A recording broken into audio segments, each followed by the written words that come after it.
O homem da substância. Daniel Costa acordou às 5h43 da manhã, não porque o despertador tocou, mas porque não conseguia mais dormir. Fazia 3 semanas que o sono havia se tornado um campo de batalha. Cada noite uma guerra contra pensamentos que giravam em círculos viciosos, sempre chegando à mesma conclusão devastadora. Ele estava preso. A luz cinzenta da madrugada entrava pelas frestas da persiana barata do apartamento alugado. 14 anos morando ali. 14 anos vendo a mesma rachadura no teto, ouvindo os mesmos barulhos dos vizinhos através das paredes finas, sentindo a mesma sensação de estar vivendo uma vida que não era exatamente sua, mas sim um rascunho mal feito do que deveria ter sido. Daniel se levantou e caminhou até a cozinha minúscula. Café solúvel, pão amanhecido, a geladeira zumbia com aquele som irregular que indicava que estava prestes a morrer, mas que ele não podia substituir porque simplesmente não havia dinheiro sobrando. Nunca havia dinheiro sobrando. Ele tinha 42 anos, trabalhava como contador em uma firma média, daquelas que não eram grandes o suficiente para oferecer crescimento real, mas também não eram pequenas o suficiente para falir e libertá-lo da rotina. Era o tipo de emprego que pagava o suficiente para sobreviver, mas não o suficiente para viver, e havia uma diferença fundamental entre essas duas coisas. Daniel estava descobrindo. Sentou-se à mesma mesa cambaleante onde comia sozinho há 14 anos. O divórcio tinha acontecido há tanto tempo que ele mal se lembrava de como era dividir aquele espaço com outra pessoa. Juliana tinha partido levando não apenas metade das coisas, mas também todas as possibilidades de futuro que ele havia imaginado. Filhos que nunca vieram, viagens que nunca aconteceram, sonhos que murcharam como balões velhos. O café estava amargo, sempre estava, mas Daniel o bebeu mesmo assim, porque era parte da rotina, e a rotina era tudo o que lhe restava. Às 6h15, vestiu o mesmo terno cinza que usava às segundas, quartas e sextas. O marrom era para terças e quintas. 2 ternos, 5 dias. Um padrão previsível que qualquer colega de trabalho poderia mapear em uma semana. Mas ninguém mapeava porque ninguém prestava atenção suficiente em Daniel Costa para notar. Ele era invisível. Não no sentido literal, mas naquele sentido pior, onde você existe fisicamente, mas não importa o suficiente para ser visto. Nas reuniões, suas ideias eram ignoradas até que alguém mais importante as repetisse. No elevador, as pessoas olhavam para os telefones em vez de cumprimentá-lo. No mundo, ele era apenas mais um corpo ocupando espaço, consumindo oxigênio, esperando a morte sem nunca ter realmente vivido. O ônibus para o trabalho estava lotado como sempre. Daniel ficou de pé, espremido entre suor alheio e respirações cansadas, olhando pela janela embaçada para uma cidade que pulsava com vida que não incluía ele. Arranha-céus brilhavam ao sol nascente.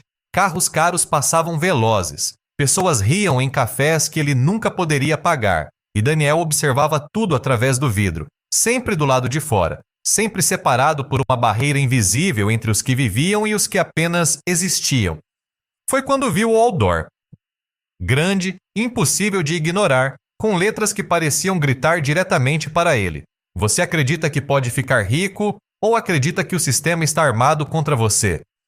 Daniel piscou, leu novamente. Abaixo, em letras menores. Workshop gratuito. A ciência de ficar rico. Sábado, 10 horas, Biblioteca Central. Algo mexeu dentro dele. Não era esperança exatamente. Era mais como curiosidade. Ou talvez desespero disfarçado de curiosidade. Ele fotografou o outdoor com o celular, um gesto quase automático, e continuou sua jornada para mais um dia idêntico aos últimos 5.000 dias. O escritório cheirava a café requentado e ambição represada. Cubículos idênticos abrigavam pessoas em diferentes estágios de resignação. Daniel passou por eles como um fantasma, acenou vagamente para alguns rostos que não se deram ao trabalho de acenar de volta e sentou-se em sua mesa.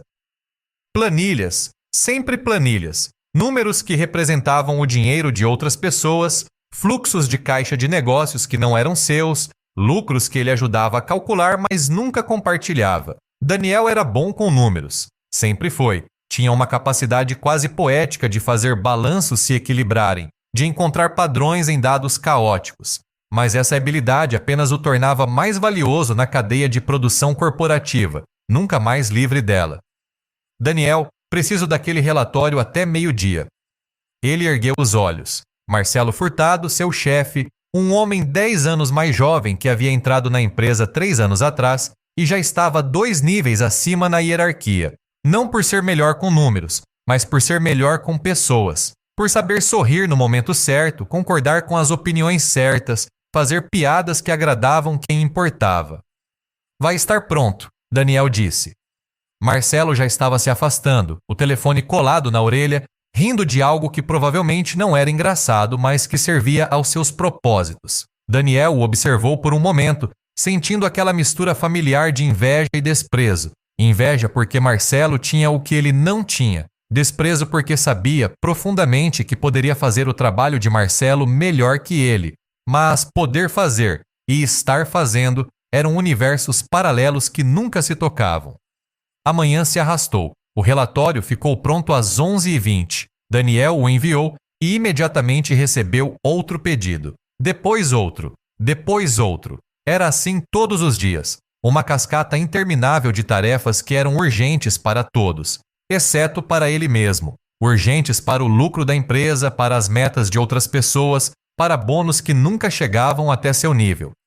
Na hora do almoço, Daniel não desceu para o refeitório. Em vez disso, ficou em sua mesa, comendo o sanduíche que havia preparado na noite anterior e abriu o celular. A foto do outdoor ainda estava lá. A ciência de ficar rico. Ele digitou no Google. Apareceram milhares de resultados, artigos, vídeos, resumos, críticas. E no centro de tudo, um livro. Um livro pequeno, escrito há mais de 100 anos por um homem chamado Wallace D. Wattles. Daniel começou a ler os resumos, os trechos disponíveis, as análises. Existe uma ciência para ficar rico e é uma ciência exata, como a álgebra ou a aritmética. Daniel parou. Releu. Uma ciência exata. Não sorte, não conexões, não nascer na família certa. Uma ciência, algo que poderia ser aprendido, aplicado, replicado. Ele continuou lendo, absorvendo cada palavra como um homem morrendo de sede bebe água. Ficar rico não é uma questão de ambiente, pois se fosse, todas as pessoas em uma vizinhança ficariam ricas. Não é uma questão de fazer o negócio certo, pois pessoas no mesmo negócio têm resultados vastamente diferentes. Daniel sentiu algo apertar no peito. Ele sempre havia culpado o ambiente, a economia, o chefe, a falta de oportunidades. Mas e se estivesse errado? E se não fosse sobre as circunstâncias externas, mas sobre algo interno que ele não entendia? O pensamento é a única força que pode produzir riqueza tangível a partir da substância original. Substância original. Daniel franziu a testa. O texto ficava cada vez mais estranho, quase místico. Falava sobre uma substância permeando todo o universo, respondendo ao pensamento humano, moldando-se de acordo com a mente. Parecia absurdo, parecia loucura de autoajuda barata. Mas também parecia possível, de alguma forma estranha, impossível de articular, parecia verdadeiro de uma maneira que ultrapassava a lógica. Daniel fechou o navegador, voltou às planilhas, mas os pensamentos não pararam. Eles giravam, insistentes, uma semente plantada que já começava a germinar. Às 6 da tarde, ele deixou o escritório. Mesma rota de volta, mesmo ônibus lotado, mesma sensação de estar vivendo no piloto automático. Mas agora havia algo diferente, uma pergunta que não o deixava em paz. E se fosse verdade? E se realmente existisse uma ciência para ficar rico? E se ele tivesse passado 42 anos fazendo tudo errado, não por falta de capacidade, mas por falta de conhecimento? Chegou em casa e fez algo que não fazia há anos. Em vez de ligar a TV e se deixar anestesiar por programas que não importavam, ele abriu o laptop e baixou o livro completo. A Ciência de Ficar Rico, por Wallace D. Wattles, 105 páginas, escrito em 1910. Daniel começou a ler. As primeiras páginas eram estranhas. Wattles escrevia com uma certeza absoluta que beirava a arrogância. Não havia talvezes ou possivelmente. Era, existe uma substância original. Pensamento molda a realidade. Riqueza é certa para quem segue estes princípios. Normalmente, Daniel teria fechado o livro. Ele era um homem de números, de fatos verificáveis, de lógica sólida. Mas algo o manteve lendo. Talvez desespero, talvez curiosidade, Ou talvez alguma parte profunda dele reconhecesse verdade em meio à linguagem arcaica e conceitos estranhos. Você deve começar a viver em harmonia com essa substância original através do pensamento. Daniel parou, leu novamente. Pensamento. Tudo sempre voltava ao pensamento, e Daniel percebeu com uma clareza súbita e dolorosa que seus pensamentos eram um pântano tóxico. Décadas de reclamação, anos de culpar circunstâncias, meses de inveja silenciosa de pessoas como Marcelo, semanas de resignação bitter. Quando foi a última vez que ele havia pensado algo verdadeiramente criativo, algo generoso, algo rico? Ele não conseguia lembrar. O telefone vibrou. Mensagem de Juliana, sua ex-mulher. Daniel, preciso que você assine aqueles papéis do inventário. Já passou do prazo. Sempre algo, sempre uma obrigação, sempre alguém querendo algo dele enquanto ele não tinha nada para dar porque estava constantemente vazio, drenado, exaurido por uma vida que sugava sem nunca devolver. Daniel respondeu com um simples ok e voltou ao livro. Leu até a 1 da manhã e quando finalmente foi dormir, sua mente estava turbilhonando com conceitos que eram simultaneamente absurdos e fascinantes. Substância original. Pensamento criativo versus pensamento competitivo. A ideia de que havia abundância suficiente para todos, de que ficar rico não significava tirar de outros, mas criar novo valor do nada. E principalmente uma afirmação que o perseguiu até nos sonhos. Você deve formar uma imagem mental clara do que deseja e mantê-la com fé inabalável de que é sua. Daniel não tinha imagem mental clara de nada. Há anos que apenas reagia, sobrevivia, existia. Quando foi a última vez que ele realmente quis algo, que desejou com a intensidade total de seu ser? Não conseguia lembrar. Mas agora, deitado no escuro familiar de seu quarto pequeno, algo começava a se mexer. Não era esperança ainda, era mais como o reconhecimento de que esperança era possível, de que talvez, apenas talvez, os últimos 42 anos não fossem uma sentença perpétua, mas apenas o primeiro capítulo de uma história que ainda poderia mudar. Na sexta-feira, Daniel trabalhou como sempre. Planilhas, relatórios, pedidos urgentes de Marcelo. Mas sua mente estava em outro lugar. Estava calculando. Se o Horus estivesse certo, se pensamento realmente moldasse realidade, então cada pensamento de escassez, cada reclamação interna, cada momento de inveja estava ativamente criando mais do que ele não queria. Era aterrorizante, porque significava que ele era cúmplice de sua própria miséria. Mas também era libertador, porque se ele havia criado isso, poderia criar outra coisa. Durante a pausa do café, ele abriu o livro no celular e releu um trecho específico. Não olhe para os males do mundo e gaste seu tempo e força tentando corrigi-los. Não fale sobre pobreza e injustiça. Quanto mais você fala e pensa nessas coisas, mais você as cria. Daniel pensou em quantas conversas ele havia tido nos últimos anos reclamando da economia, do chefe, do sistema, centenas, milhares talvez, e cada uma delas, segundo Wattles, estava reforçando exatamente o que ele não queria. Era como estar preso em areia movediça. Quanto mais você luta da forma errada, mais afunda. Então, qual era a forma certa? Sábado chegou. Daniel acordou com o estômago embrulhado. O workshop começava às 10. Ele tinha 3 horas para decidir se ia ou não. 3 horas para escolher entre a segurança familiar da resignação e o território desconhecido da possibilidade.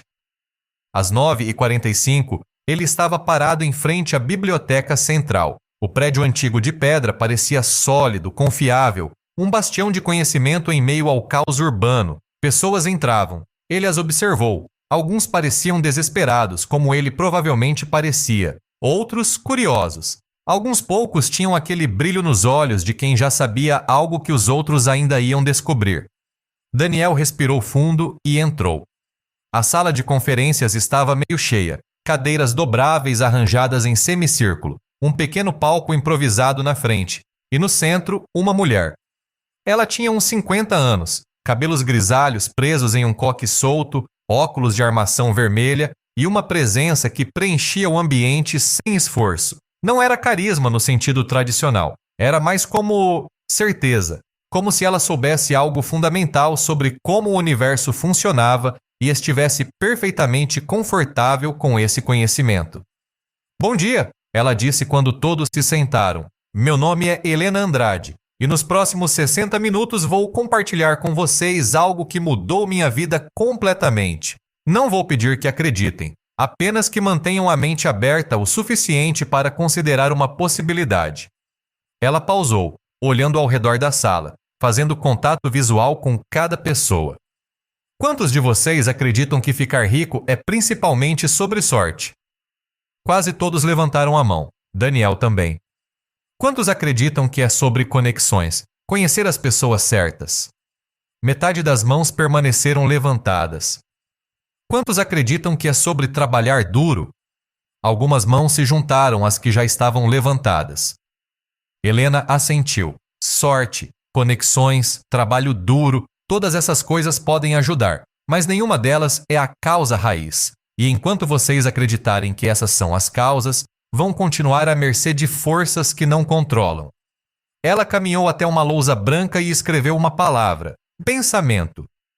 A única coisa que separa pessoas ricas de pessoas pobres não é o que elas fazem, é como elas pensam. E isso, ela bateu na lousa, pode ser mudado, pode ser aprendido, pode ser praticado até se tornar natural. Daniel se inclinou para a frente. Ao redor da sala, outros faziam o mesmo. Helena tinha capturado a atenção de todos com a promessa implícita em suas palavras. Você não está preso. Você pode mudar. E para Daniel Costa, que havia passado 14 anos preso no mesmo apartamento, no mesmo emprego, na mesma vida sufocante, essa promessa soava como a coisa mais revolucionária que ele já havia ouvido. Helena continuou. Wallace Wattles escreveu A Ciência de Ficar Rico em 1910. Muita gente o descarta como autoajuda antiga, místico demais, fora de toque com a realidade. Mas eu vivi esses princípios, e nos últimos 20 anos, saí de uma dívida de R$200 mil para uma fortuna de 8 milhões. Não através de sorte, não através de conexões, através de mudar, fundamentalmente, como eu pensava sobre dinheiro, valor e possibilidade. Silêncio absoluto na sala. 8 milhões. O número pairava no ar como uma promessa e uma provocação. E vou te dizer algo, Helena continuou. Não foi fácil, porque mudar pensamento significa confrontar cada crença limitante que você carrega, cada voz interna que diz, não é possível para mim, cada história que você conta sobre por que as coisas são como são. Você vai ter que queimar tudo isso e construir algo novo das cinzas. Ela olhou diretamente para Daniel, ou pelo menos pareceu que estava olhando diretamente para ele, e perguntou: quem aqui está pronto para isso?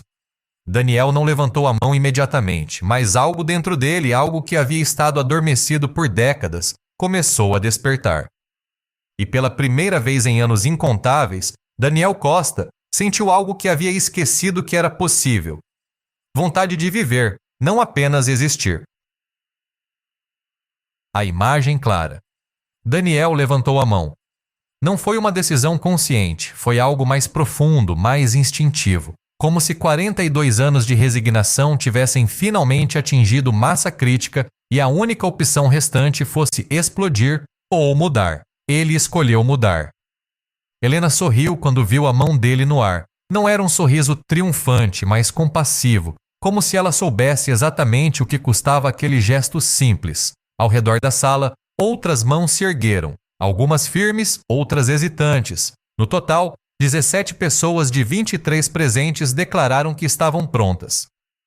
Bom, Helena disse, porque vocês vão precisar de toda essa coragem nas próximas semanas. O que vou ensinar não é difícil de entender, é difícil de implementar, porque vai contra tudo que a sociedade ensinou vocês sobre como o mundo funciona.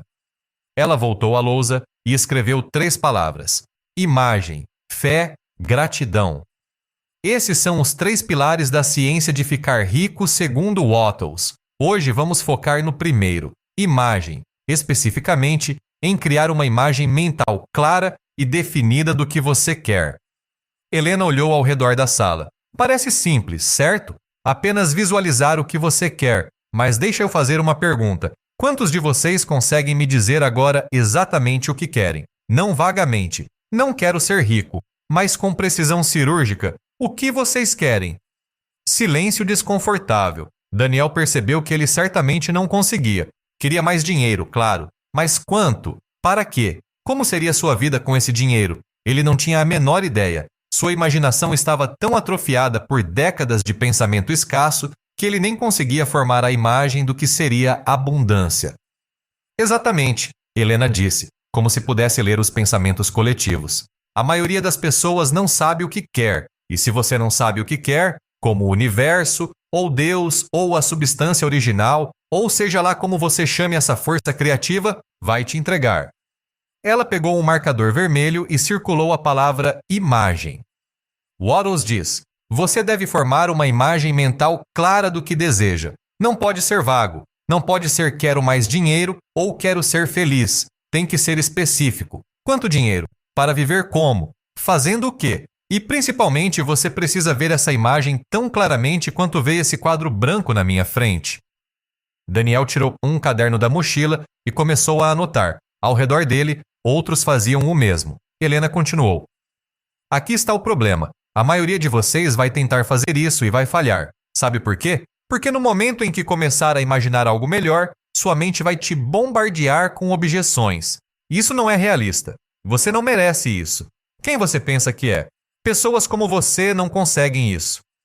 Ela pausou, deixando as palavras pousarem. E essas vozes? Elas estão certas. Com base na sua história até agora, você realmente não merece. Você realmente não tem evidência de que pode conseguir. Mas aqui está o segredo que muda tudo. Você não precisa saber como vai conseguir. Você só precisa saber o que quer e acreditar que é possível. Daniel sentiu algo apertar no peito. Aquilo contrariava tudo que ele aprendera. Você precisava de um plano, de passos concretos, de evidência de viabilidade. Simplesmente desejar algo sem saber como conseguir era infantil, irracional. Vejo vocês pensando que isso é bobagem. Helena sorriu.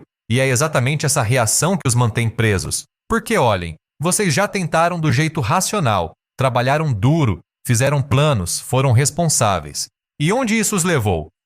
A pergunta caiu como uma bomba. Daniel olhou ao redor, viu rostos que refletiam sua própria realidade. Pessoas de meia idade, cansadas, vivendo vidas que eram funcionais, mas vazias. Todas haviam jogado pelas regras. Todas estavam perdendo. Então talvez, Helena continuou, seja a hora de tentar algo diferente. E esse algo diferente começa com admitir que você não sabe como o universo funciona. Você pensa que sabe, mas a prova de que não sabe está na sua conta bancária. Isso doeu, mas era verdade. Daniel sempre se orgulhara de ser racional, lógico, baseado em fatos. Mas esses fatos o haviam levado a um apartamento alugado, uma vida solitária e um futuro que era apenas uma repetição do passado. Primeiro exercício, Helena disse. Peguem seus cadernos. Vamos gastar 15 minutos fazendo algo que vocês provavelmente não fazem há anos. Sonhar sem limite. Ela distribuiu folhas de papel em branco. Quero que vocês escrevam exatamente como seria um dia na vida do seu eu futuro rico, não quanto dinheiro vocês têm. Isso é abstrato. Mas como é seu dia? Onde vocês acordam? Em que cama? Que cheiro tem o ar? O que vocês comem no café da manhã? Quem está com vocês? Que trabalho vocês fazem? Como vocês se sentem? Daniel olhou para o papel em branco. A caneta na mão pesava como uma âncora. Ele não sabia por onde começar. Fazia tanto tempo que ele não se permitia querer algo sem imediatamente calcular a impossibilidade. Ao redor dele, outros também hesitavam. Mas Helena permaneceu em silêncio, esperando. E lentamente, Daniel começou a escrever. Acordo às 7 da manhã. Não porque um despertador me obriga, mas porque dormi bem e meu corpo está pronto. Estou em uma cama confortável, lençóis de algodão egípcio, quarto com vista para... Ele parou. Vista para o quê? Praia? Montanha? Cidade? Daniel percebeu que nem sabia o que queria ver ao acordar. Tinha vivido tanto tempo olhando para a rachadura no teto que havia esquecido de imaginar janelas. Tentou novamente. Vista para um jardim. Tem árvores, pássaros cantando. O ar que entra pela janela entreaberta é fresco, cheira a flores que não sei nomear porque nunca as vi de perto. Isso era melhor, mais honesto. Daniel continuou. Desço para a cozinha. Não é gigante, mas é minha. Realmente minha, não alugada. As paredes são brancas, a luz natural entrando por janelas grandes. Faço café de verdade, em uma máquina italiana que sempre quis, mas nunca comprei. O cheiro enche a casa. Ele estava ganhando impulso agora. As palavras fluíam mais fácil. Como pão fresco, não pão velho do dia anterior que compro em promoção. Pão que ainda está quente, com manteiga que derrete. Frutas frescas, talvez um omelete se estiver com tempo. Leio o jornal não apressado, saboreando cada gole de café. Daniel parou e releu o que havia escrito. Era simples, quase embaraçosamente simples. Não envolvia iates ou mansões. Apenas pão fresco e café bom e tempo para saborear. Mas mesmo isso parecia tão distante da sua realidade atual que podia muito bem ser uma fantasia de ficção científica. Depois do café, vou para meu escritório. Trabalho em casa. Não porque fui demitido, mas porque escolhi. Faço consultoria financeira, mas apenas para clientes que respeito, em projetos que importam. Ganho bem, muito bem. Não preciso aceitar todo o trabalho que aparece por medo de passar necessidade. Ele continuou escrevendo, as palavras agora fluindo com uma facilidade que o surpreendeu. Escreveu sobre almoçar sem olhar o relógio, sobre ter tempo para ler à tarde, sobre jantar com amigos, não porque era obrigado socialmente, mas porque genuinamente queria, sobre dormir sem ansiedade roendo seu estômago. Quando Helena pediu que parassem, 15 minutos haviam passado como 3. Daniel olhou para as 2 páginas que havia preenchido e sentiu algo estranho, constrangimento. Aquilo era tão pessoal, tão revelador de tudo que lhe faltava. Quem quer compartilhar? Helena perguntou. Ninguém se voluntariou imediatamente, mas então uma mulher na frente, talvez uns 50 anos, cabelos curtos tingidos de loiro, levantou a mão timidamente. Eu posso tentar. Por favor, Helena encorajou. A mulher limpou a garganta. No meu dia eu acordo e... eu não estou sozinha. Tem alguém comigo. Não sei quem ainda, mas alguém que me ama de verdade. E a gente toma café junto e ri. Eu esqueci como é rir de manhã. E depois eu vou para meu ateliê, porque no meu futuro eu volto a pintar, que é o que eu amava antes de precisar trabalhar 3 empregos só para sobreviver. E eu pinto o dia inteiro, não para vender necessariamente, mas porque posso, porque tenho tempo, porque minha vida me pertence de novo. A voz dela tremeu no final. Havia lágrimas nos olhos, e ao redor da sala, Daniel viu expressões que misturavam empatia e reconhecimento. Todos ali tinham deixado algo para trás. Todos haviam sacrificado sonhos no altar da sobrevivência. Obrigada por compartilhar, Helena disse gentilmente. E quero que todos percebam algo. Em nenhum momento ela mencionou quanto dinheiro tem. Ela mencionou como se sente. E esse é o segredo. Você não quer dinheiro. Você quer o que o dinheiro proporciona. Liberdade, paz, possibilidade, tempo. Ela voltou à lousa. Wattles era muito claro sobre isso. Ele disse, o desejo de riqueza é simplesmente a capacidade de viver uma vida mais plena buscando se expressar. Todo desejo é um esforço da vida não expressa buscando ação. Daniel anotou a frase. Leu 3 vezes. Vida não expressa. Era exatamente isso. Ele tinha uma vida inteira dentro de si que nunca foi vivida. Conversas não tidas. Experiências não experimentadas. Versões de si mesmo que foram abortadas antes de nascerem porque a necessidade de pagar contas sempre veio primeiro. Agora vem a parte difícil, Helena continuou. Vocês têm a imagem, mas a imagem sozinha não basta. Wattles diz que você precisa manter essa imagem na mente constantemente, não ocasionalmente, não quando der vontade, constantemente, até que se torne mais real que sua realidade atual. Um homem, no fundo, levantou a mão. Como é possível? Tenho trabalho, família, contas. Não posso ficar o dia inteiro fantasiando. Não é fantasiar, Helena corrigiu. É programar. Você já passa o dia inteiro pensando. A questão é, no que está pensando? Aposto que passa horas repassando conversas que te irritaram, preocupando-se com contas, ruminando sobre injustiças. Isso também é gastar energia mental. Então, por que não redirecionar essa energia para algo que você quer em vez de algo que você teme?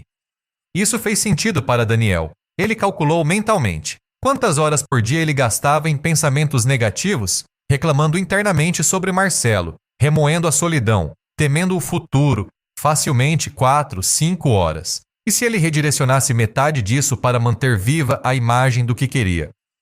Segundo exercício, Helena anunciou. Vocês vão criar o que eu chamo de âncora visual. Peguem seus telefones, vão até o Pinterest, Google Images, onde for, e encontrem imagens que representem aspectos da vida que descreveram. Casa dos sonhos, escritório ideal, estilo de vida. Compilem num álbum e olhem esse álbum 3 vezes por dia. Manhã, almoço, noite, 5 minutos cada vez. Não apenas olhem, sintam, imaginem-se lá. Daniel abriu o celular e começou a buscar. Cozinha com luz natural, escritório em casa, café italiano sendo preparado. Cada imagem que salvava era como colocar um tijolo na fundação de um futuro que ainda não existia. Helena circulou pela sala, observando. Quando chegou perto de Daniel, parou. Posso ver?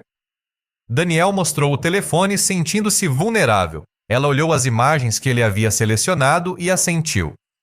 Interessante. Tudo muito contido. Modesto, até. Por que não algo maior? Não quero parecer ganancioso, Daniel respondeu automaticamente. Aí está seu problema. Helena sentou-se na cadeira ao lado dele. Wattles tinha algo a dizer sobre isso. Ele escreveu: Você não deve hesitar em pedir grandes coisas. É tarefa natural e inerente de você querer se tornar tudo o que é capaz de ser. Ela apontou para as imagens. Isso aqui não é tudo que você é capaz. Isso é o mínimo aceitável disfarçado de modéstia. E sabe de onde vem essa modéstia forçada? Daniel balançou a cabeça. Medo. Medo de decepcionar a si mesmo. Porque se você sonha pequeno e não consegue, a dor é gerenciável. Mas se sonha grande e falha, a ferida é profunda. Helena olhou diretamente nos olhos dele. Então você se protege sonhando menos do que realmente quer e garante que nunca vai ter mais do que já tem. As palavras acertaram como socos. Daniel sentiu algo quebrar dentro dele. Uma casca, uma armadura que ele nem sabia que estava usando. Tenta de novo, Helena disse gentilmente. Dessa vez, sem se censurar. O que você realmente quer? Daniel fechou os olhos, respirou fundo e permitiu que a imagem viesse sem filtros. Uma casa, não mansão, mas uma casa de verdade com jardim, espaço suficiente para respirar, escritório com vista, estante cheia de livros que ele teria tempo para ler, cozinha onde ele poderia cozinhar sem pressa, quarto onde acordaria sem dread de enfrentar o dia. E mais, viagens, não luxuosas necessariamente, mas possíveis. Europa, Ásia, lugares que ele só vira em fotos, experiências, memórias, uma vida que valesse a pena ser lembrada no fim. E ainda mais, alguém para compartilhar, não necessariamente romance, embora não excluísse, mas amigos reais, comunidade, pessoas que se importassem se ele vivesse ou morresse. Quando abriu os olhos, eles estavam úmidos. Helena ainda estava lá, esperando. Isso, ela disse. Agora busca imagens disso, do real, não do seguro. Daniel passou os próximos 10 minutos reconstruindo seu álbum, dessa vez sem se censurar. Casas que pareciam lares, destinos que faziam seu coração acelerar, imagens de pessoas rindo juntas em jantares. Cada imagem era uma declaração: isso é possível para mim. Quando Helena chamou a atenção de todos de volta, a sala tinha uma energia diferente, menos resignada, mais viva. Última coisa por hoje, ela disse. Wattles enfatiza isso repetidamente. Você deve manter sua visão com fé inabalável. Não esperança, não desejo. Fé, conhecimento certo de que o que você visualiza já é seu em substância e está apenas se manifestando em forma. Ela deixou isso assentar. Sei que parece loucura para mentes racionais, mas pensem assim. Se um arquiteto desenha uma casa, a casa já existe em potencial. O ato de construir é apenas trazer para a realidade física o que já existe em mente. Wattles está dizendo que o universo funciona da mesma forma. Quando você forma a imagem clara, você já criou em substância. Agora é só questão de permitir que se manifeste. Daniel queria acreditar. Deus, como queria? Mas 42 anos de evidência contrária pesavam contra. 42 anos de sonhos não realizados, de planos que falharam, de esperanças espremidas pela realidade cruel. Como se lesse seus pensamentos, Helena disse: Alguns de vocês estão pensando, já tentei isso antes, não funcionou. E sabem por que não funcionou? Não porque o princípio está errado, mas porque vocês não o seguiram completamente. Vocês criaram a imagem, mas não mantiveram a fé. Ou mantiveram a imagem, mas não agiram de acordo. Ou fizeram tudo isso, mas falaram constantemente sobre por que não poderia funcionar, e assim cancelaram tudo que estavam criando. Ela olhou ao redor da sala. Waddles, é claro, isso é uma ciência. Como química, você mistura os ingredientes certos nas proporções certas, obtém o resultado, sempre. Mas se você mistura os ingredientes certos e depois adiciona veneno, não pode culpar a química por não funcionar. O workshop terminou às 11h30. Helena distribuiu fotocópias de trechos selecionados do livro e um cronograma de exercícios para a semana. Próximo encontro, sábado que vem, mesma hora, ela anunciou. Até lá, quero que façam 3 coisas. 1. Olhem seu álbum visual 3 vezes por dia, sem falta. 2. Escrevam uma descrição detalhada da vida que querem no presente como se já fosse real. Eu sou... Não, eu quero ser. 3. Monitorem seus pensamentos. Toda vez que pegarem a si mesmos pensando escassez, pobreza, impossibilidade, parem e redirecionem para a imagem. As pessoas começaram a se levantar, a conversar entre si. Daniel guardou seus pertences lentamente, ainda processando tudo. Estava prestes a sair quando Helena o chamou. Daniel, certo? Ele virou, surpreso que ela soubesse seu nome. Ele não havia se apresentado. Como você... Vi na lista de inscritos. Também vi que você é contador. Ela sorriu. Profissão interessante para alguém aprendendo sobre substância infinita. Contadores vivem de escassez, recursos limitados, balanceamento. Sempre falta em algum lugar. É uma observação interessante, Daniel admitiu. Não é julgamento, é apenas irônico, mas também útil. Porque se você conseguir fazer essa transição mental de escassez para a abundância sendo contador, você vai ser imparável. Vai ver oportunidades onde outros só veem limitação. Daniel não soube o que dizer. Helena continuou. Posso te dar um conselho não solicitado? Ele acenou. Quando você fizer o exercício de escrever sua vida no presente, não pense no como. Seu cérebro de contador vai querer mapear cada passo lógico de onde você está até onde quer chegar. Resista a isso. Apenas descreva o destino. O caminho vai aparecer. Sempre aparece quando a imagem é clara o suficiente. Ela tocou seu ombro levemente. Você tem algo. Vi quando você levantou a mão. Você está pronto. Só precisa confiar no processo. E então ela se virou para falar com outras pessoas, deixando Daniel sozinho com seus pensamentos turbulentos. Ele saiu da biblioteca para um dia ensolarado. A cidade parecia a mesma, mas algo nele havia mudado. Não dramaticamente, não visivelmente, mas havia uma rachadura na armadura de resignação que ele vinha usando há tanto tempo. E através dessa rachadura, pela primeira vez em décadas, entrava a luz. No caminho de volta para casa, Daniel não pegou o ônibus, caminhou. Precisava processar, pensar, ou melhor, repensar tudo que ele assumia ser verdade sobre como a vida funcionava. E enquanto caminhava, abriu o celular e olhou o álbum de imagens que havia criado. Cada foto parecia impossível, mas também parecia certa, como se fossem memórias de um futuro que ainda estava por vir. Daniel não sabia se acreditava em substância original, não sabia se pensamento realmente moldava a realidade, não sabia se qualquer coisa que Helena havia ensinado era mais que autoajuda bem embalada. Mas sabia uma coisa, o que ele vinha fazendo pelos últimos 42 anos definitivamente não estava funcionando. E talvez, apenas talvez, fosse hora de tentar algo radicalmente diferente. Mesmo que parecesse loucura. Especialmente porque parecia loucura. O colapso do certo.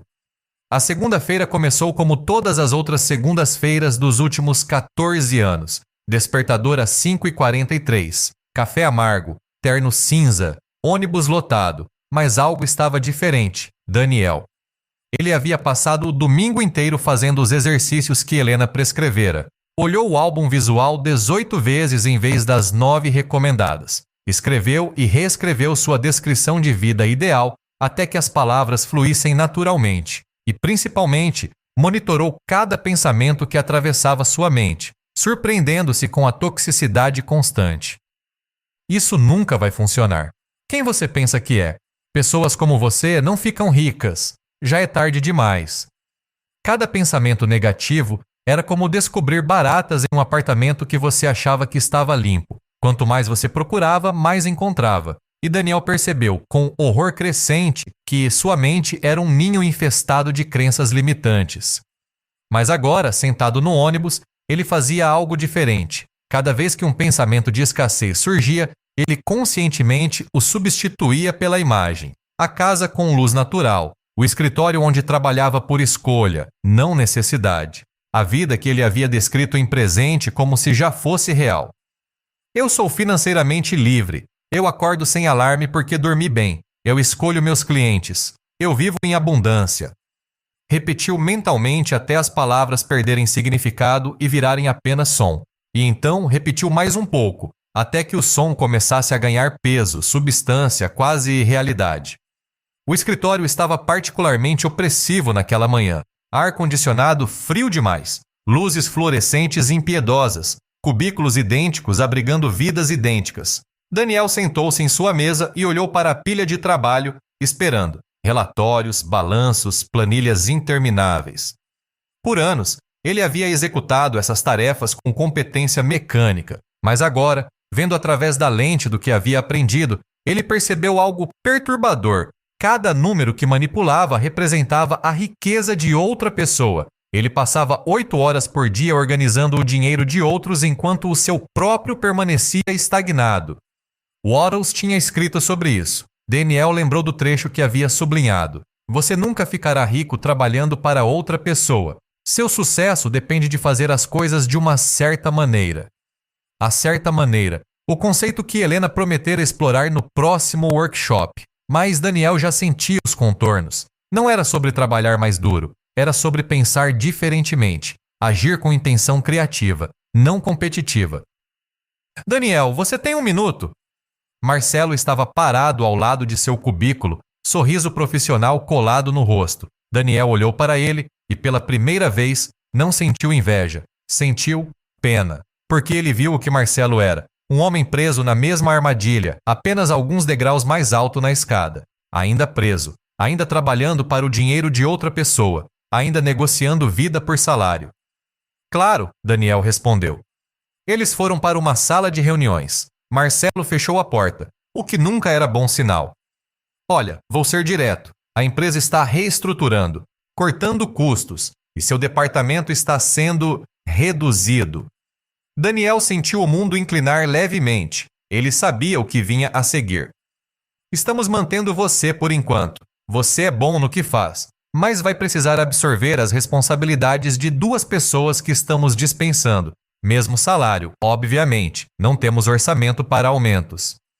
Marcelo esperou como se esperasse gratidão, como se estamos mantendo você fosse um favor e não uma sentença de mais trabalho por menos valor relativo. Daniel olhou para ele, e algo estranho aconteceu. Em vez de pânico, em vez da aceitação resignada que teria sido sua resposta automática, ele sentiu clareza. Não, ele disse. Marcelo piscou. Desculpa? Não vou absorver o trabalho de 2 pessoas pelo mesmo salário. Se você precisa que eu faça o trabalho de 3 pessoas, precisa me pagar como 3 pessoas. Ou contrata outros 2. O silêncio que seguiu era tão denso que poderia ser cortado com faca. Marcelo parecia genuinamente chocado, como se um móvel tivesse acabado de falar. Daniel, não sei se você entende a situação econômica. Entendo perfeitamente. E entendo que você está me pedindo para aceitar menos valor pelo meu tempo. E a resposta é não. Então você está se demitindo? Daniel pensou. Deveria estar aterrorizado. Sem esse emprego, sem renda, ele tinha talvez 3 meses de economia antes de não conseguir pagar aluguel. Mas, em vez de terror, ele sentiu libertação. Não estou me demitindo, mas também não vou aceitar exploração disfarçada de oportunidade. Se você quer que eu faça mais trabalho, paga mais. Se não pode pagar mais, eu continuo fazendo o que faço agora. Simples assim. Marcelo se levantou. Vou precisar discutir isso com os superiores. Mas te aviso, a empresa não negocia, é pegar ou largar. Então eu larguei, Daniel disse, e as palavras saíram com uma facilidade que o surpreendeu. Marcelo saiu claramente irritado, e Daniel ficou sozinho na sala de reuniões. Seu coração batendo acelerado, mas não de medo, de adrenalina, de algo que ele não sentia há tanto tempo que quase não reconheceu: poder. Ele havia dito não. Depois de 42 anos dizendo sim a tudo que era esperado dele, ele finalmente havia dito não. E o mundo não havia desabado. O céu não havia caído. Ele ainda estava respirando. Daniel voltou para seu cubículo e, em vez de trabalhar, abriu o celular. Olhou o álbum visual. Releu a descrição que havia escrito sobre sua vida ideal. E então fez algo completamente fora do padrão. Começou a atualizar seu currículo. Mas não apenas atualizar, reescrever completamente, porque ele percebeu que seu currículo antigo era uma lista de tarefas executadas para outras pessoas. Não mostrava valor criado, não mostrava problemas resolvidos. Era um inventário de obediência, não de competência. Passou as próximas 2 horas reconstruindo cada linha, onde antes dizia responsável por relatórios financeiros mensais, agora dizia implementei sistema de análise que reduziu o tempo de fechamento contábil em 40%, onde dizia gerenciei planilhas de custos, agora dizia identifiquei e eliminei R$300 mil em gastos redundantes através de auditoria sistemática. Cada linha era uma declaração de valor, não de tarefa, e quando terminou, ele olhou para o documento e mal reconheceu a pessoa descrita. Era competente, era valioso, era alguém que empresas deveriam querer, não apenas tolerar. Daniel Costa? Ele ergueu os olhos. Era Sandra, da contabilidade, uma mulher talvez uns 10 anos mais velha, que sempre fora gentil, mas distante. Sim? Posso falar com você, em particular? Eles foram para a copa, que estava vazia naquele horário. Sandra falou baixo. Ouvi o que você disse para Marcelo. Corre rápido aqui. Imaginei. E só queria dizer parabéns. Daniel piscou surpreso. Parabéns por provavelmente ter me demitido? Parabéns por ter tido coragem. Sandra olhou ao redor, verificando se estavam realmente sozinhos. Trabalho aqui há 22 anos. 22 anos aceitando tudo que mandam. E sabe o que tenho para mostrar? Úlcera, insônia e a certeza de que vou morrer nesse cubículo sem nunca ter realmente vivido. Ela pausou, os olhos brilhando com emoção contida. Você fez o que todos nós queremos fazer, mas não temos coragem. E mesmo que dê errado, mesmo que você seja demitido, pelo menos você disse não. Pelo menos você se defendeu. E isso importa. Daniel não soube o que dizer, então apenas disse, obrigado. Sandra acenou e saiu, deixando-o sozinho com um café requentado e pensamentos acelerados. O resto do dia foi surreal. Marcelo evitou-o completamente. Colegas olhavam de soslaio, claramente sabendo do que havia acontecido. E Daniel executou suas tarefas normais com uma eficiência robótica, sua mente em outro lugar completamente. Ele estava pensando no que Wattles havia escrito sobre a certa maneira. Não era sobre confronto, não era sobre rebelião, era sobre valor, sobre criar mais do que consumir, sobre pensar em termos de abundância, não escassez. E sua conversa com Marcelo, Daniel percebeu, não tinha sido sobre raiva ou orgulho ferido, tinha sido sobre valor, sobre reconhecer que seu tempo e habilidade tinham preço, e que aceitar menos era participar de sua própria exploração. Às 6 da tarde, quando se preparava para sair, recebeu um e-mail. Recursos humanos. Seu estômago apertou, mas quando abriu, a mensagem era diferente do que esperava. Senhor Costa, após discussão com gerência, gostaríamos de marcar uma reunião para discutir reestruturação de responsabilidades e compensação correspondente. Por favor, confirme disponibilidade para amanhã, 10 horas. Daniel releu 3 vezes. Eles não o estavam demitindo, estavam negociando. Ele respondeu confirmando e desligou o computador. No caminho para casa, em vez de exaustão usual, sentiu algo parecido com euforia. Não porque tinha certeza de que ganharia mais, mas porque havia quebrado o padrão, havia feito algo diferente, e o universo havia respondido de forma diferente. Quando chegou em casa, em vez de colapsar no sofá e ligar a TV, Daniel pegou o caderno onde vinha fazendo os exercícios de Helena. Havia uma seção que ele ainda não havia preenchido. Liste as ações específicas que você pode tomar esta semana que estejam alinhadas com sua visão. Ele começou a escrever. Atualizar perfil no LinkedIn destacando o valor criado, não tarefas executadas. pesquisar oportunidades de consultoria independente na minha área, cortar gastos desnecessários e calcular quanto preciso mensalmente para sobreviver versus quanto quero para prosperar. Conectar com antigos colegas que abriram seus próprios negócios. Ler 3 artigos sobre como precificar serviços de consultoria. A lista cresceu para 15 itens, e pela primeira vez não eram sonhos vagos ou desejos abstratos. Eram ações concretas, passos específicos, coisas que ele poderia fazer, não apenas esperar que acontecessem. Wattles havia escrito: o pensamento é o processo criador, mas você deve agir de uma certa maneira. Daniel estava começando a entender. Não era pensamento ou ação, era pensamento e ação, trabalhando juntos. Ele passou a noite executando alguns itens da lista, atualizou o LinkedIn, pesquisou taxas de mercado para consultores financeiros, fez contas sobre quanto realmente precisava versus quanto estava aceitando e descobriu algo surpreendente. Ele estava vivendo com 80% de sua renda por puro hábito, não por necessidade. 20% ia para coisas que ele nem valorizava realmente.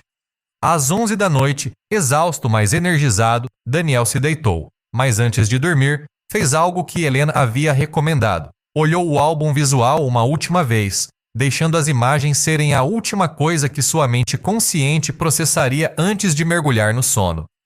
E naquela noite, pela primeira vez em anos, Daniel sonhou. Não pesadelos sobre contas não pagas ou chefes insatisfeitos. Sonhou com a casa de luz natural, com acordar sem alarme, com escolhas, não obrigações. A terça-feira trouxe a reunião com RH. Daniel entrou na sala esperando uma armadilha, mas encontrou algo diferente. Estavam 3 pessoas, representante de RH, Marcelo e alguém do nível executivo que Daniel reconhecia, mas nunca havia falado. Senhor Costa, o executivo começou. Apreciamos sua franqueza ontem e, após análise, reconhecemos que nossa proposta inicial foi inadequada. Gostaríamos de oferecer 15% de aumento salarial em troca de absorver as responsabilidades adicionais. Isso parece justo?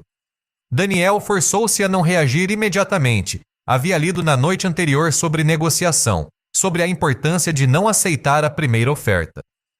Aprecio a revisão, ele disse calmamente, mas absorver trabalho de 2 pessoas representa aumento de carga de pelo menos 60%.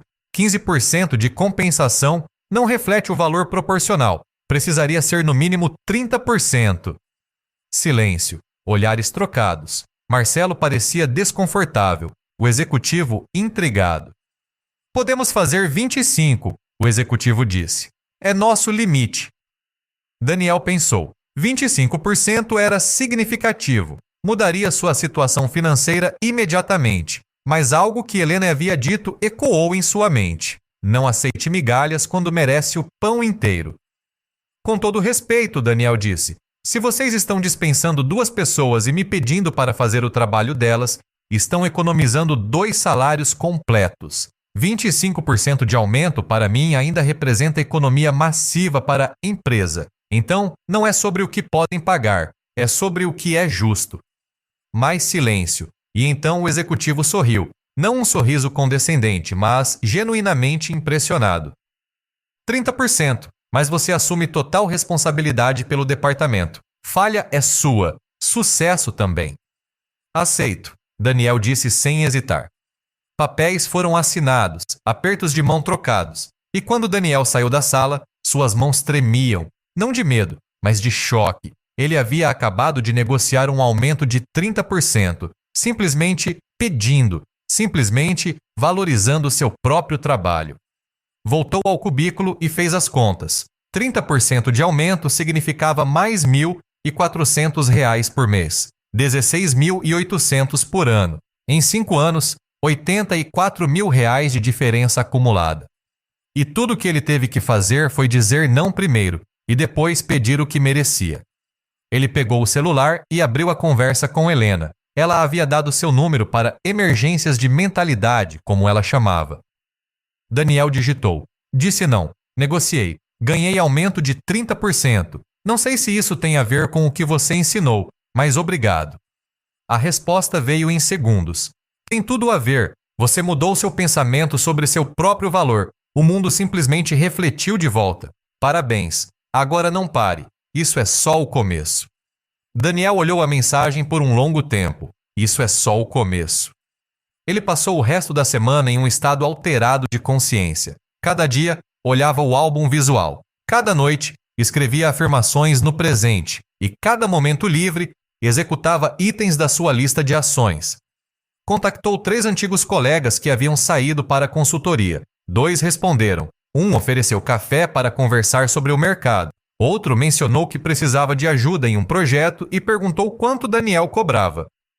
Quanto ele cobrava? A pergunta o paralisou. Ele nunca havia precificado seu próprio valor antes. Sempre aceitara o que ofereciam. Mas agora, depois de pesquisar, depois de calcular o valor que criava versus o que recebia, ele tinha um número.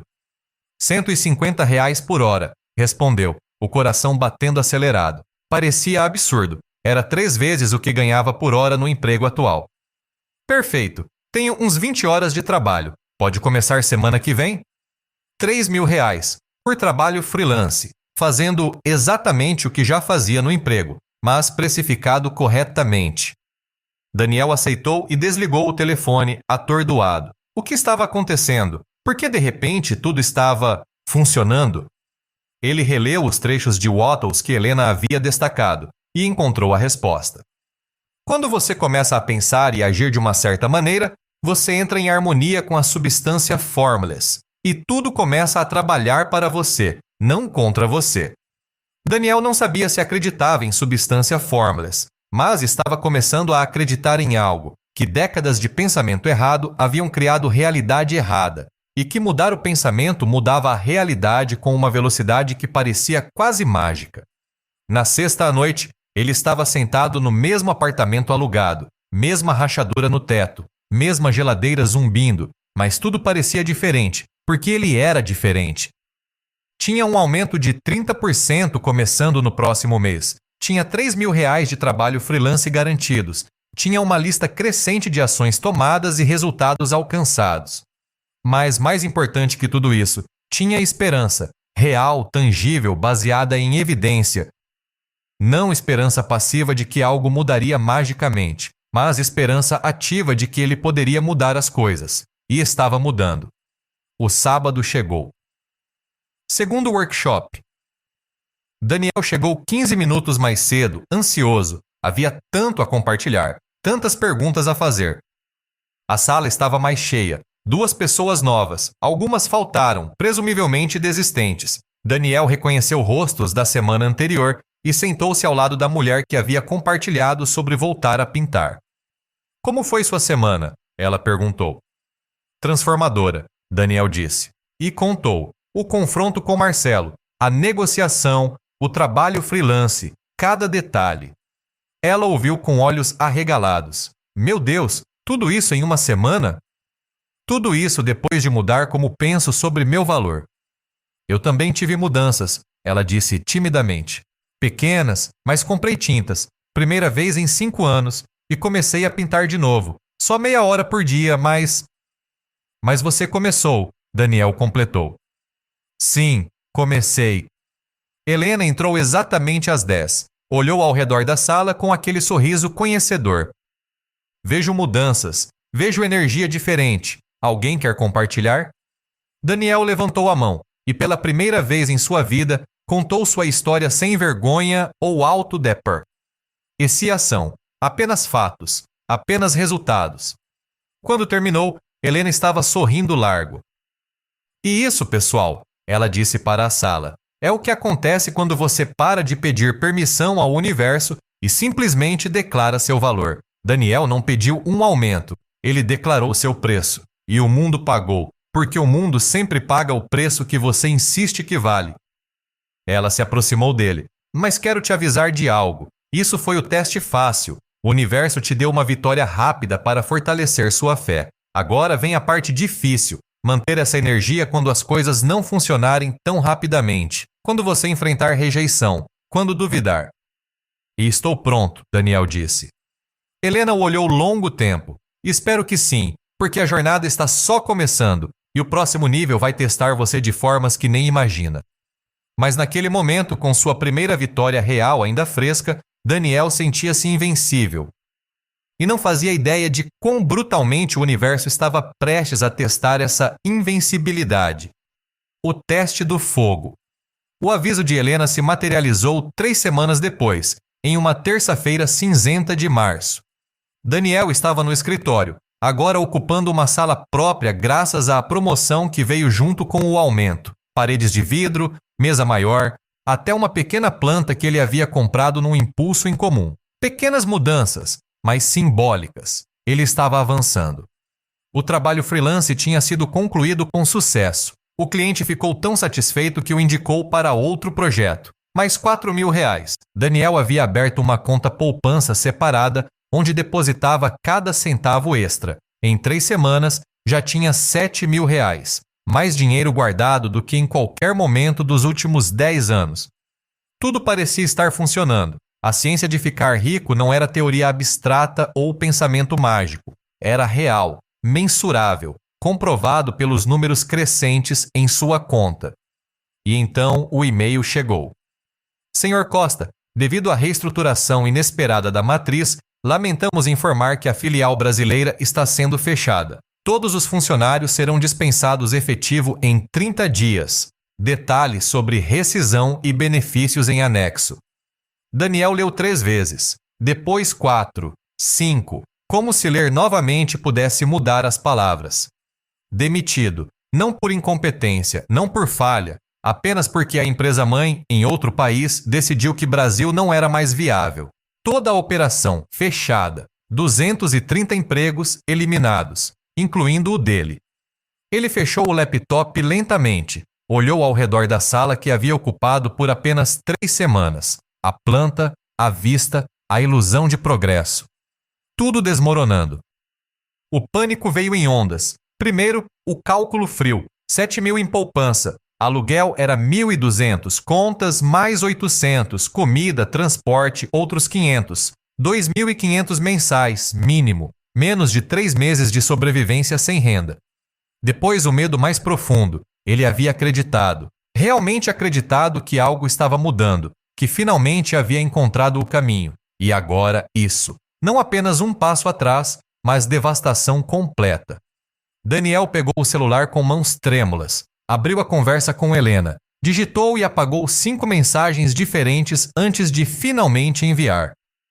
Fui demitido, empresa inteira fechando. Tudo que aprendi não serviu de nada. 3 pontos apareceram, desapareceram, apareceram novamente, finalmente. Vem para meu escritório, agora. Endereço: Rua Augusta, 2847, sala 403. Daniel olhou para a tela. Ela queria que ele saísse do trabalho agora, mas ele tinha... O que tinha? Relatórios para entregar em uma empresa que estaria extinta em 30 dias? Que diferença fazia? Ele pegou a jaqueta e saiu. O escritório de Helena era pequeno, mas elegante. Móveis simples, paredes brancas, uma grande janela com vista para a cidade. Ela estava esperando com chá preparado. Senta, ela disse, sem preliminares. Daniel sentou, aceitou a xícara de chá sem realmente ver. Helena puxou uma cadeira e sentou-se na frente dele, sem a mesa entre eles. Conta tudo. Ele contou o e-mail, a demissão em massa, os cálculos de sobrevivência e, principalmente, a sensação de que tudo que ele havia aprendido, toda a fé que havia construído, era uma ilusão cruel.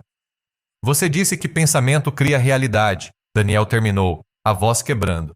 Passei 3 semanas pensando certo, agindo certo, fazendo tudo que o Horus mandou, e mesmo assim, isso. Então, ou eu fiz errado, ou o sistema não funciona, e em ambos os casos, estou ferrado. Helena tomou um gole do próprio chá, deixou o silêncio se estender até ficar desconfortável. Quando finalmente falou, sua voz era gentil, mas firme. Você lembra do que eu disse no último workshop? Que você teve uma vitória rápida para fortalecer sua fé, mas que o verdadeiro teste viria depois. Lembro. Então, bem-vindo ao verdadeiro teste. Helena se inclinou para a frente. Daniel, o que está acontecendo agora não é falha do sistema, é parte do sistema. Deixa eu te explicar algo que o Otus não deixa completamente claro, mas que está implícito. Quando você começa a pensar diferente, O universo tem que reorganizar as coisas para alinhar com seu novo pensamento. E esse processo de reorganização é quase sempre caótico. Isso parece desculpa para quando as coisas não funcionam.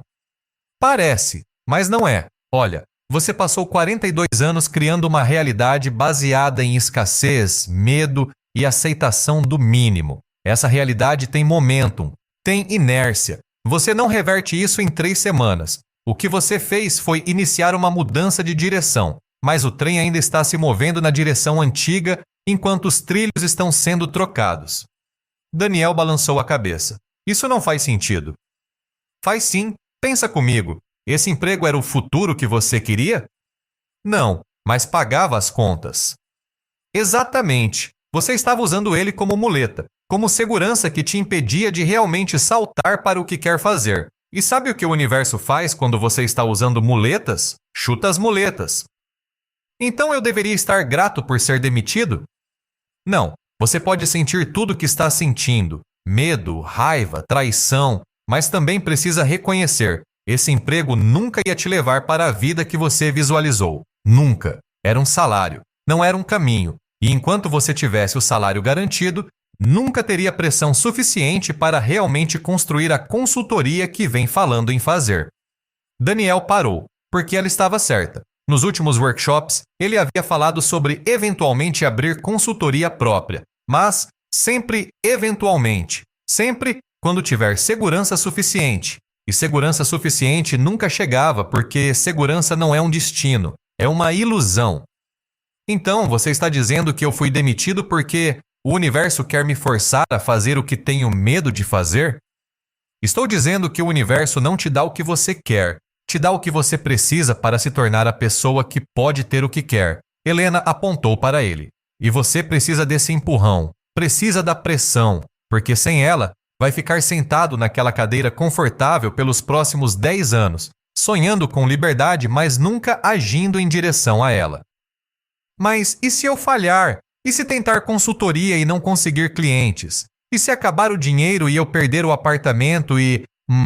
aí você vai descobrir que pode sobreviver a isso também, Helena interrompeu. Daniel, sabe qual é seu maior problema? Não é falta de habilidade, não é falta de oportunidade.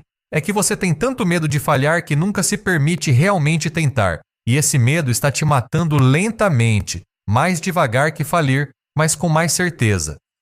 As palavras acertaram como socos, porque eram verdade. Todo o progresso das últimas semanas tinha sido incremental. Seguro, ele havia negociado um aumento dentro do mesmo emprego, aceitado o trabalho freelance, mas mantido a segurança do salário fixo. Nunca havia realmente arriscado.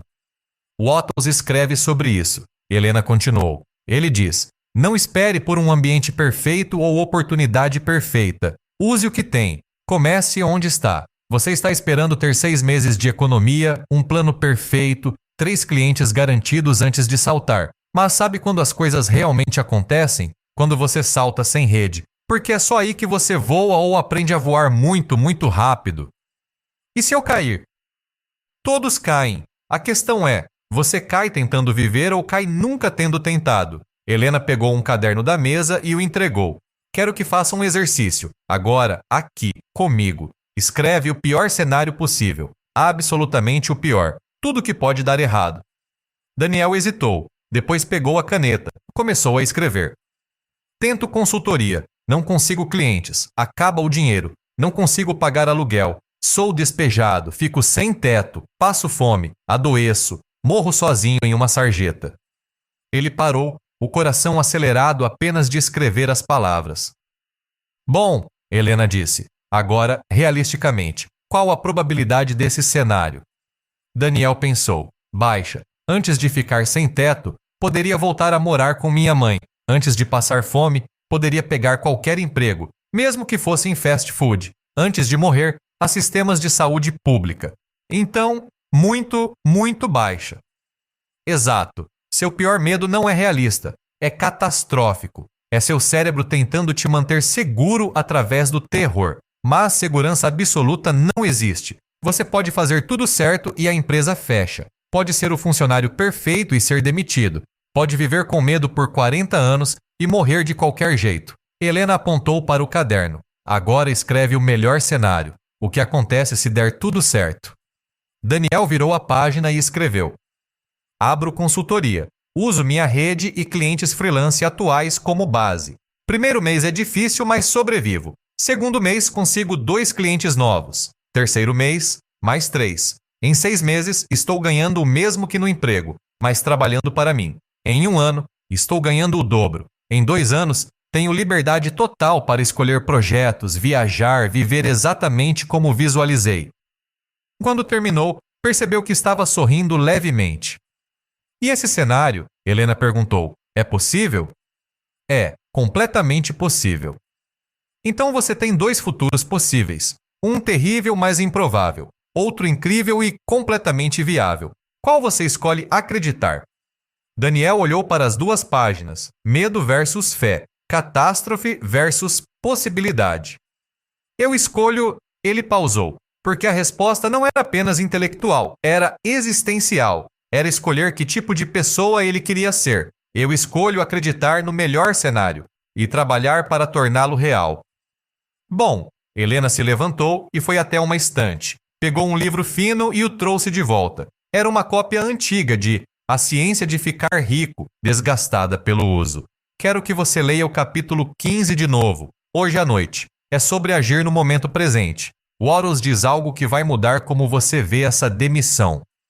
Ela abriu em uma página marcada e apontou.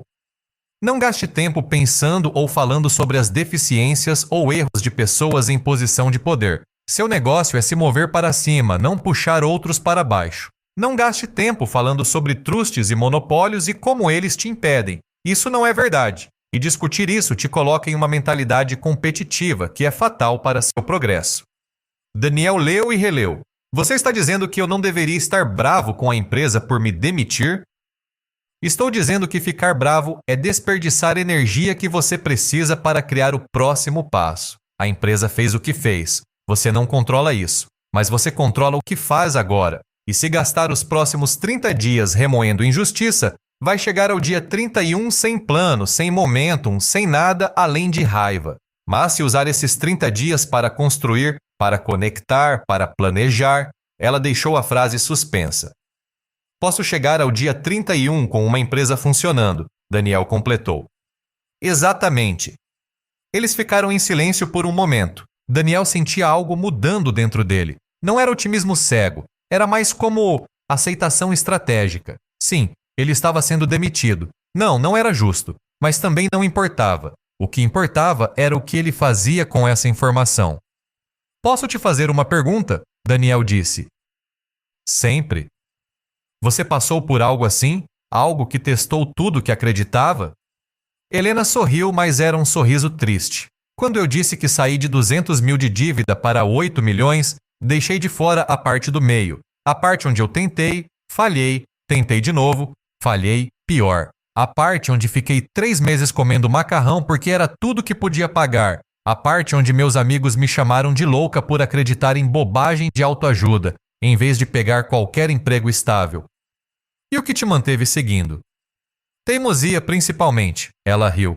Mas também isto. Eu cheguei a um ponto onde percebi que preferia falhar tentando viver do meu jeito do que ter sucesso vivendo do jeito de outra pessoa. E uma vez que você tem essa clareza, as coisas ficam mais simples, não mais fáceis, mais simples.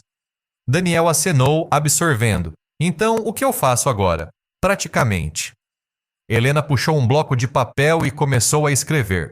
Primeira coisa, para de ver isso como desastre. Começa a ver como catalisador. Segunda, usa os próximos 30 dias que ainda está empregado de forma inteligente. Termina tudo o que precisa terminar, mas não aceita nada novo.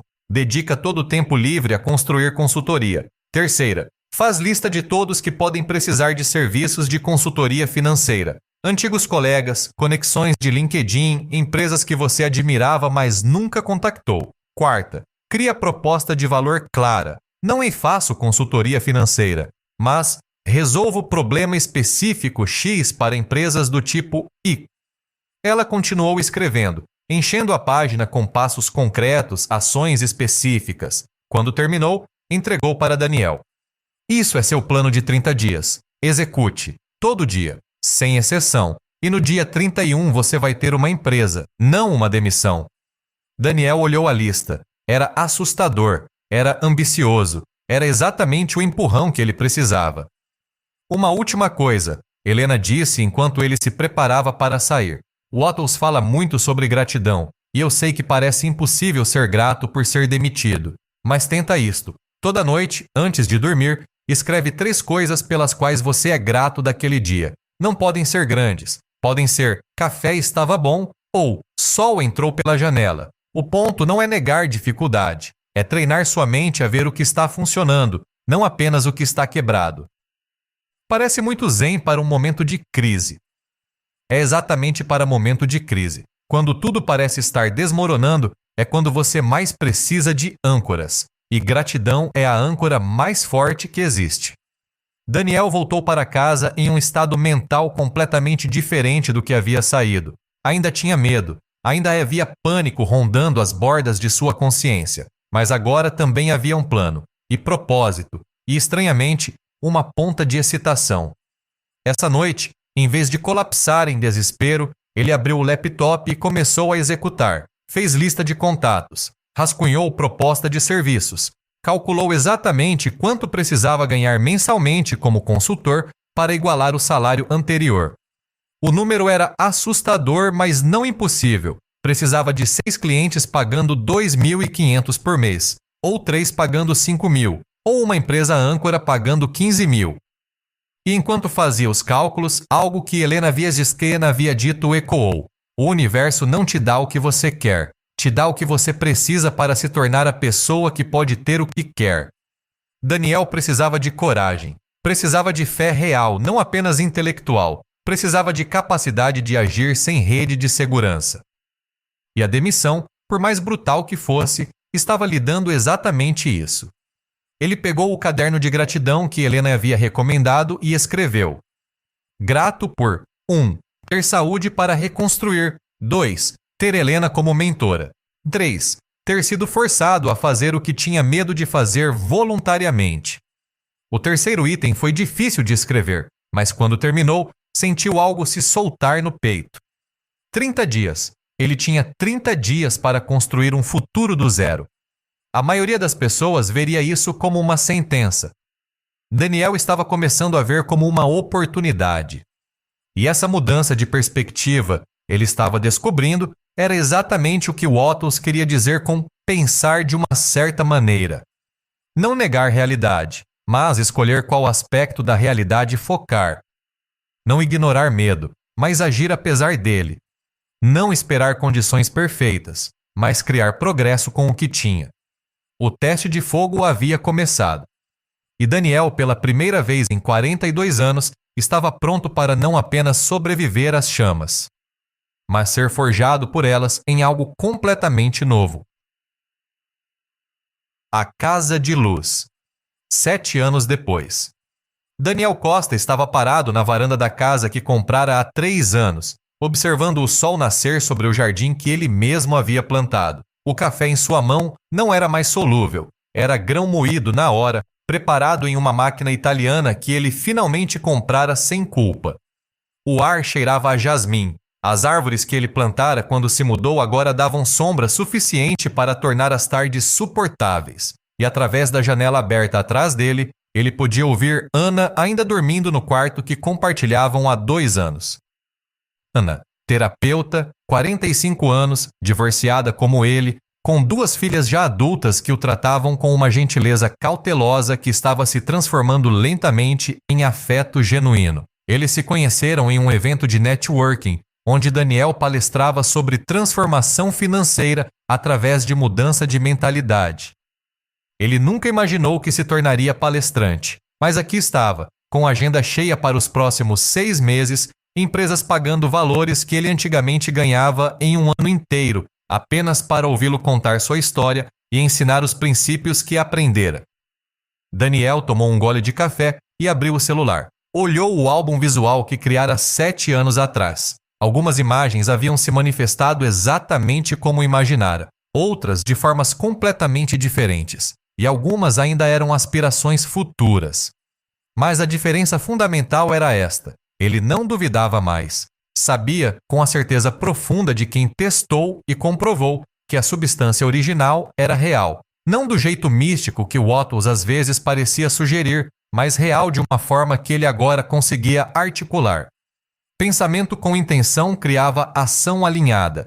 A ação alinhada criava oportunidades que pareciam coincidências, mas não eram. E suficientes coincidências acumuladas construíam realidades completamente novas. Seu telefone vibrou. Mensagem de Helena. Não esqueceu, certo? Evento das 10. Você e eu estamos fechando.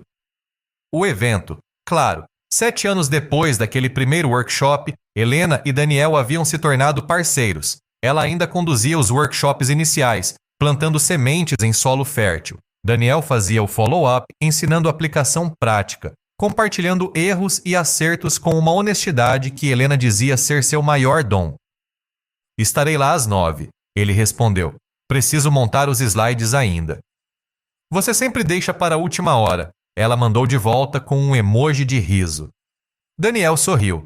Era verdade. Alguns hábitos nunca mudavam completamente. Mas agora, ele sabia que adiar não era sempre procrastinação. Às vezes era permitir que as ideias fermentassem até o momento certo.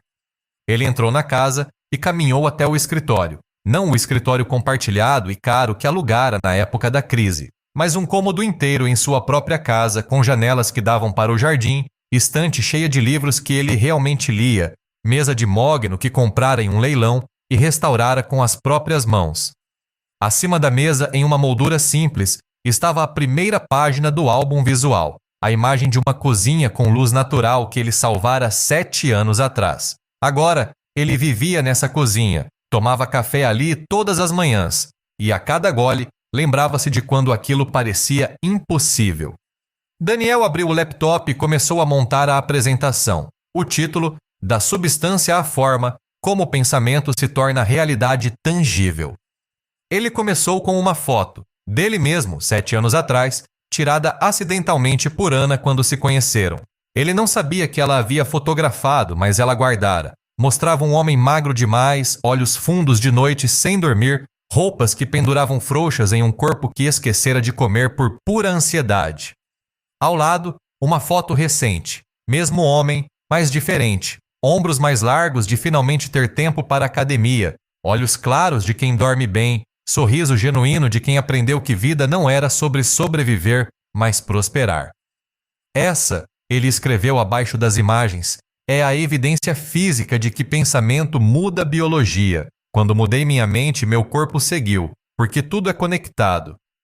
A apresentação cresceu, slide após slide de princípios que ele testara e refinara ao longo dos anos. Não apenas teoria de Wattles, mas aplicação prática.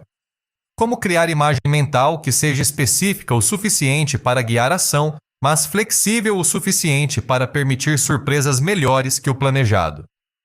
Como manter fé durante colapso, não através de pensamento positivo forçado, mas através de pequenas ações consistentes que afirmam a visão.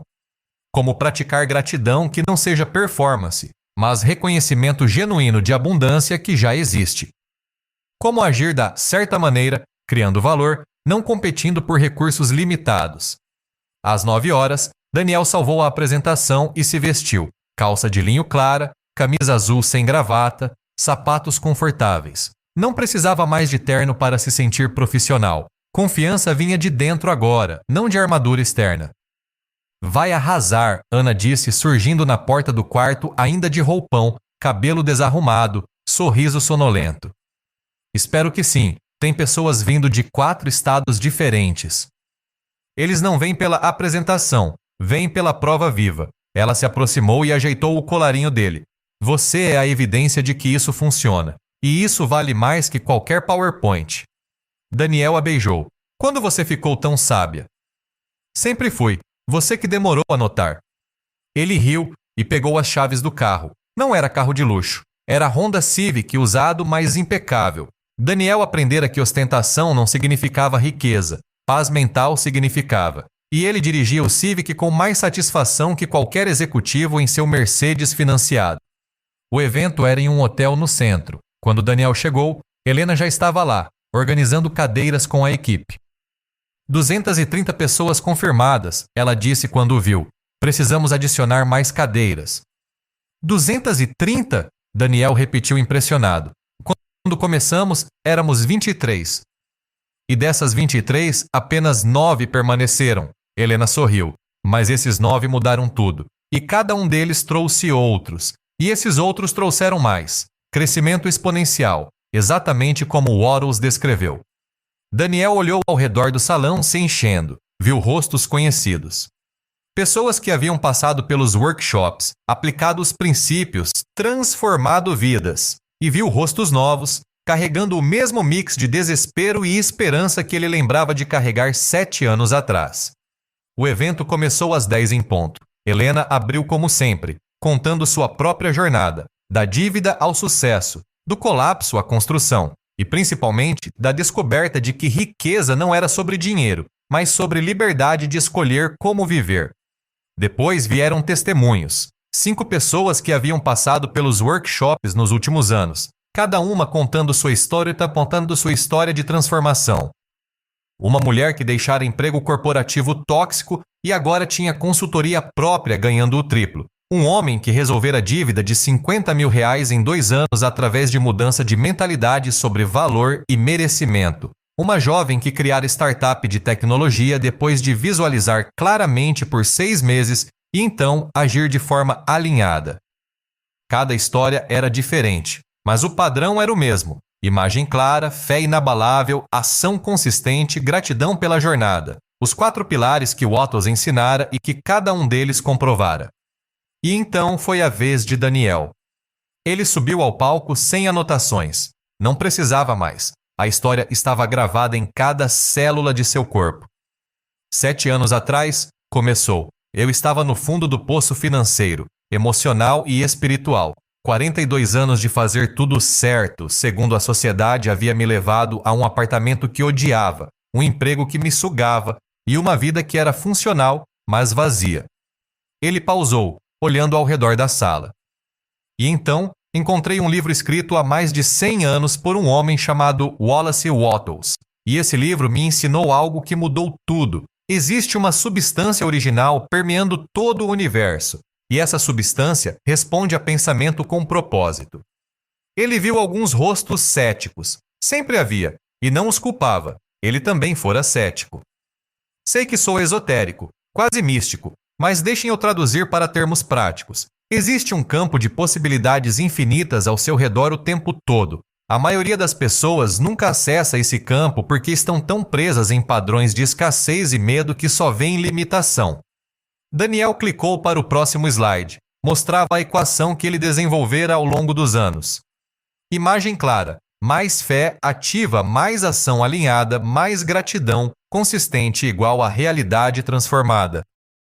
Essa é a ciência, não é magia. É causa e efeito. Se você planta sementes corretas em solo fértil e cuida delas consistentemente, obtém colheita. Sempre. A questão é, você está plantando as sementes certas? Ele passou a próxima hora destrinchando cada elemento da equação, usando sua própria vida como laboratório, compartilhando não apenas sucessos, mas fracassos, às vezes que duvidou, às vezes que quis desistir, a crise brutal que quase o destruiu, mas que no final foi exatamente o que precisava. O universo não se importa com seu conforto, Daniel disse. Se importa com seu crescimento. E às vezes, crescimento exige destruição do que você era para criar espaço para o que você pode ser. Quando terminou, a sala explodiu em aplausos, mas Daniel não sentia triunfo, sentia gratidão, porque estava parado naquele palco compartilhando conhecimento que salvara sua vida, apenas porque, anos atrás, ele escolhera levantar a mão quando Helena perguntou: "Quem está pronto?" Depois do evento, enquanto as pessoas se dispersavam, uma mulher se aproximou. Tinha uns 40 anos, olhos vermelhos de chorar, segurando uma cópia gasta de A Ciência de Ficar Rico. "Senhor Costa, posso falar com você um minuto?" "Claro." "Estou onde você estava. Emprego que odeio, vida que me sufoca, dívidas acumulando. E li esse livro." Ela ergueu o exemplar. "Mas não consigo acreditar que vai funcionar para mim. Funcionou para você porque você é especial. Ou teve sorte, ou..." Daniel a interrompeu gentilmente. "Não sou especial, e se teve sorte envolvida, Foi apenas a sorte de estar desesperado o suficiente para tentar algo diferente. Deixa eu te fazer a mesma pergunta que me fizeram 7 anos atrás. Você está pronta? Ela hesitou. Não sei. Boa resposta, porque se você tivesse dito sim imediatamente, eu duvidaria. Dúvida é saudável, mas dúvida paralisante é prisão. Daniel pegou um cartão de visita e escreveu algo no verso. Esse é o link para nosso próximo workshop. Gratuito. Venha. Não porque eu garanto que vai funcionar, mas porque o que você está fazendo agora claramente não está funcionando. Ela pegou o cartão, leu e assentiu. Vou pensar. Não pense muito. Pensar demais é como você chegou onde está. Ele sorriu. Às vezes, você só precisa pular e confiar que o chão vai aparecer. Ele sempre aparece. Só nunca da forma que você imagina. A mulher saiu. Daniel não sabia se ela apareceria no próximo workshop. Alguns apareciam, outros não. E ele aprendera a aceitar que não podia salvar ninguém. Só podia oferecer o mapa e deixar cada pessoa decidir se queria fazer a jornada. Aquela noite, em casa, Daniel sentou-se no jardim com Ana. Eles não falavam, apenas existiam juntos no silêncio confortável de pessoas que não precisavam preencher cada momento com ruído. 7 anos, Ana disse finalmente. Desde que você começou isso, como se sente? Daniel pensou. Grato, nem sempre feliz, nem sempre tranquilo, mas sempre grato. Por quê? Porque aprendi que vida não é sobre chegar a algum destino final onde tudo é perfeito. É sobre estar presente para a jornada. E a jornada, com todas suas crises e vitórias, é o ponto. Ana se recostou em seu ombro. Waddles estaria orgulhoso. Não sei, ele provavelmente diria que ainda estou muito preso ao mundo material. Daniel riu. Mas acho que está tudo bem. Equilíbrio é permitir-se desfrutar da forma enquanto lembra da substância que a criou. Eles ficaram ali até as estrelas surgirem, e Daniel pensou em todos os Daniels que ele foi ao longo da vida. O menino que sonhava, o jovem que desistiu de sonhar, o homem de meia idade que se resignou, e, finalmente, o homem que aprendeu a sonhar novamente, mas com os pés firmes na terra e ações alinhadas com visão. No dia seguinte, Daniel acordou cedo e foi ao escritório. Tinha um livro para terminar, sua própria versão de A Ciência de Ficar Rico, atualizada para o século XXI, levando os princípios de Waddles e filtrando através de experiência vivida. O título estava decidido há meses, mas apenas hoje, enquanto digitava as palavras finais, ele sentiu que estava completo,